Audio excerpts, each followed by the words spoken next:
برائی ڈھونڈنے کا شوق ہے تو آئینہ کا استعمال کیجیے، دوربین کا نہیں۔ پرواہ کرنے والے تلاش کیجیے، استعمال کرنے والے تو آپ کو خود ہی ڈھونڈ لیں گے۔ جھانکنے کی صحیح جگہ اپنے گریبان، رہنے کی صحیح جگہ آپ کی اوقات۔ جب کوئی میرا دل دکھاتا ہے تو مجھے چپ رہنا پسند ہے، کیونکہ مجھے یقین ہے میرے جواب سے بہتر وقت کا جواب ہوگا۔ کتنی سستی ہوتی ہے دعائیں، آج جانا میں نے، جب ایک غریب لاکھوں کروڑوں کی دعائیں 1 روپیے میں دے گیا۔ گہری باتیں سمجھنے کے لیے گہرا ہونا پڑتا ہے، اور گہرا وہی ہو سکتا ہے جس نے گہری چوٹ کھائی ہو۔ اس لیے زندگی کی چوٹوں سے گھبرایا نہ کرو۔ یاد رکھنا، جو گرنے سے ڈرتے ہیں وہ اڑان نہیں بھر سکتے۔ دوسروں کو نگاہوں سے وہی دیکھتا ہے جسے اپنی اونچائی پر یقین نہیں ہوتا۔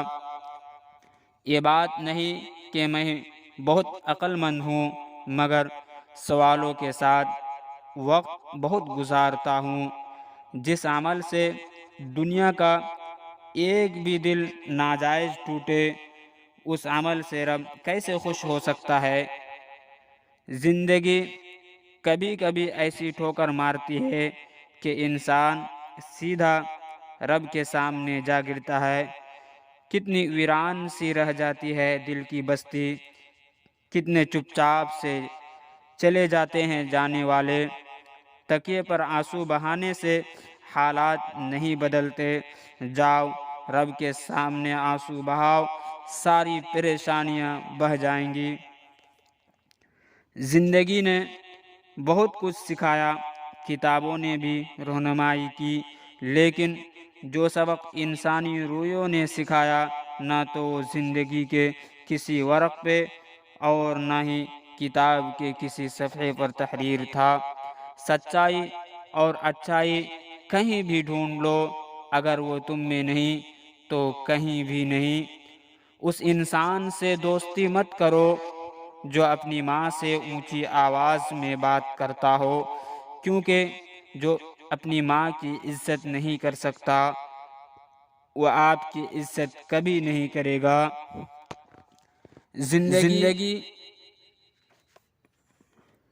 گملے کے پھولوں کی طرح مت بناؤ جو تھوڑی سی دھوپ لگنے پر مرجھا جائے۔ زندگی کو جنگل کے پیڑ کی طرح بناؤ جو ہر موسم میں مستی میں جھومتا رہے۔ نادان انسان ہی زندگی کا مزہ لیتا ہے، زیادہ ہوشیار تو ہمیشہ الجھا ہی ہوا رہتا ہے۔ بغیر نیکی کے نیکی کا پھل سب کو چاہیے، لیکن گناہ کر کے بھی گناہ کا پھل کسی کو نہیں چاہیے۔ انسان دنیا میں 3 چیزوں کے لیے محنت کرتا ہے۔ نمبر 1، میرا نام اونچا ہو۔ نمبر 2، میرا لباس خوبصورت ہو۔ نمبر 3، میرا مکان عالی شان ہو۔ لیکن انسان مرتے ہی یہ تینوں چیزیں پہلے بدل جاتی ہے۔ نام میت، لباس کفن، مکان قبرستان۔ تھکان شام کو اپنا گھر مانگتی ہے، اور زندگی روز نیا سفر مانگتی ہے۔ زندگی میں ختم ہونے جیسا کچھ بھی نہیں، ہمیشہ ایک نئی شروعات آپ کا انتظار کرتی ہے۔